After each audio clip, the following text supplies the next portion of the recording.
After We Collided.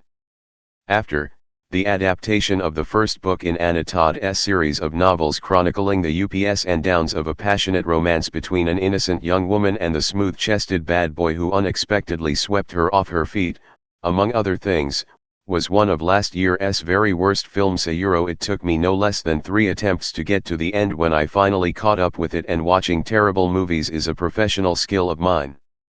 That said, at least its flaws were of the run-of-the-mill variety. Dull characters, insipid plotting, and a complete lack of chemistry between the two leads. And it could have even been argued that part of the problem was that I was not exactly the target audience for a story that evidently began as One Direction fanfiction.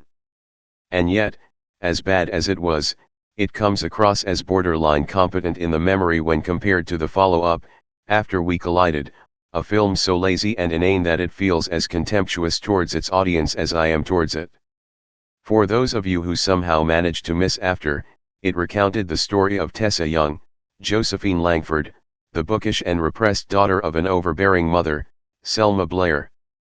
At college, Tessa quickly found herself in the thrall of Hardin Scott. Hero finds Tiffin, the campus Lothario whose bad boy exterior masked a tortured soul that only she could properly nurture.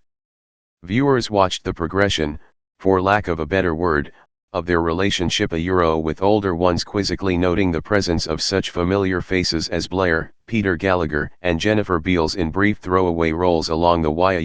Before coming to the shocking climactic revelation that Hardin's wooing of Tessa was the result of a dare.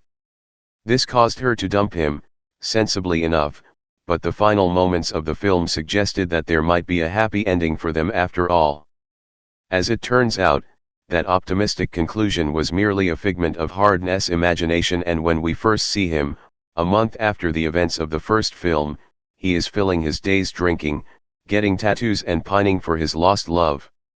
As for Tessa, she has a slightly stronger rebound as she begins her new job as an intern reading manuscripts for a publishing company and manages to find the next megaseller, is taken along by her boss for a wild night partying with investors, including a fancy new dress and hotel suite on the company dime, and makes goo-goo eyes with shy but hunky accountant Trevor, Dylan Sprouse, all within her first 24 hours of employment.